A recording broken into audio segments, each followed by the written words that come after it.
Virastoomme on virrannut kansalaisilta huolestumisen ilmauksia nykymenosta. Siksi nuoren miehen on hyvä tietää muutama perusasia. Näin herrasmies lyö tulosvetoa. Pelipistettä on hyvä kunnioittaa kättelemällä muut läsnäolijat. Asia tulee ilmoittaa kohteliaasti, mutta täsmällisesti. Löysin vetoa. Meillähän se käy helposti. Tässä kohtaa menee monella sormi suuhun. Isoisä opetti kupongin täyttämisen, mutta miten vaikeaa se onkaan. Tämä mies kuitenkin on nykyaikainen ja moderni. Suomi-Ruotsi 3-3. Puhumalla siitä selviää. Mikä on hänen panoksensa?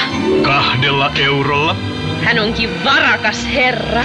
No, onhan sitä jonkin verran jäänyt sukan varteen. Mitä se maisteri nyt oikein hupsii? On hyvä lopuksi keventää tunnelmaa mojovalla huulella.